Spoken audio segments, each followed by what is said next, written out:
ಈ ಫಲಪುಷ್ಪ ಪ್ರದರ್ಶನ ಕರ್ನಾಟಕ ಇತಿಹಾಸದಲ್ಲಿ ಮೊದಲನೇದಂತೂ ನಾನು ಭಾವಿಸಿದ್ದೇನೆ. ಯಾಕೆಂದ್ರೆ ಗಂಗಾರಸರನ್ನ ಮರ್ತೋಗ್ಬಿಟ್ಟಿದೆ ನಮ್ಮ ಕರ್ನಾಟಕ. ಇಷ್ಟು ವರ್ಷ 400 ವರ್ಷಗಳ 700 ವರ್ಷಗಳ ಹಿಂದಿನ ಇತಿಹಾಸವನ್ನ ಇವತ್ತು ಜೀವಂತವಾಗಿ ಇಟ್ಟಿರುವಂತ ನಮ್ಮ ಡಾಕ್ಟರ್ ಜಗದೀಶ್ ಅವರಿಗೆ ನಾನು ಕರ್ನಾಟಕ ಜನಾಧಿಪತಿಗಳ ಪರವಾಗಿ ಮತ್ತು ನಮ್ಮ ಯುವಕರ ಪರವಾಗಿ ನಾನು ಅಭಿನಂದನೆ ಸಲ್ಲಿಸ್ತೇನೆ. ನಿಜವಾಗ್ಲೂ ಇದನ್ನೇನಾದ್ರೂ ಮಾಡಿ ದಾಖಲೆಯನ್ನು ಉಳಿಸುವಂತ ಕೆಲಸ ಆಗಬೇಕು. ಆಮೇಲೆ ಗಂಗಾರಸರ ಕಾಲದ ದೇವಸ್ಥಾನಗಳು ಅದನ್ನು ಜೀರ್ಣೋದ್ಧಾರ ಮಾಡುವಂತ ಕೆಲಸವನ್ನು ನಾನು ಮುಖ್ಯಮಂತ್ರಿಗಳನ್ನು ಒತ್ತಾಯ ಮಾಡ್ತಾ ಇದ್ದೇನೆ. ಜೊತೆಗೆ ಇನ್ನು ಉಳಿದಂತ ರಾಜರುಗಳ ಇತಿಹಾಸವನ್ನು ಇದೇ ರೀತಿ ವಸ್ತು ಪ್ರದರ್ಶನದಲ್ಲಿ ಬರಬೇಕು ಅಂತ ಹೇಳಿ ಸರ್ಕಾರವನ್ನ ಒತ್ತಾಯ ಮಾಡ್ತಾ ಇದ್ದೀನಿ.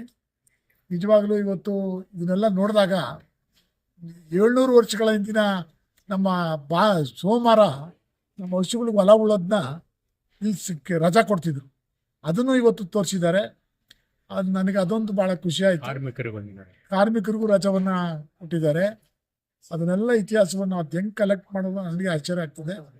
ನಾವು ನೋಡೋದ್ರ ಜೊತೆಗೆ ನಮ್ಮ ಯುವಕರು ನಮ್ಮ ಇತಿಹಾಸವನ್ನು ತಿಳಿಸ್ಕೊಳ್ಳುವಂಥ ಕೆಲಸವನ್ನ ಮಾಡಿದ್ದಾರೆ. ಅದು ಇನ್ನ ಹೆಚ್ಚಿನ ದಿನಗಳಲ್ಲಿ ಇದನ್ನೆಲ್ಲ ನೋಡಿ ಇದು ಒಂದು ದಾಖಲೆ ಪುಸ್ತಕಗಳಾಗಿ ಬರುವಂಥದ್ದಾಗಿರಲಿ. ಇವತ್ತು ಬಹಳ ಕಷ್ಟ ಬಿದ್ದಿದ್ದೀವಿ ಅವ್ರು ಕರ್ಕೊಂಬರ್ಬೇಕು ಅಂತ. ಸಾಮ್ರಾಟ್ ಸಿ ಪುರುಷದ ಒಂದು ಪಿಕ್ಚರ್ನ ಫಿಲಮ್ ತೆಗಿಬೇಕು ಅನ್ನೋದು ಇತಿಹಾಸ ಮತ್ತು ದೂರದರ್ಶನದಲ್ಲಿ ಬರೋಬೇಕು ಅಂತ ಹೇಳಿ ಅವರು ನಿರ್ದೇಶಕರನ್ನು ಕರೆದಿದ್ದಾರೆ.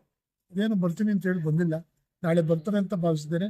ತೋಟಗಾರಿಕೆ ಎಲ್ಲ ಸಿಬ್ಬಂದಿಯವರಿಗೆ, ಹೆಚ್ಚಿನದಾಗಿ ನಮ್ಮ ಡಾಕ್ಟರ್ ಜಗದೀಶ್ ಅವರಿಗೆ ನಾನು ಅಭಿನಂದನೆ ಸಲ್ಲಿಸ್ತೇನೆ. ನಮಸ್ಕಾರ.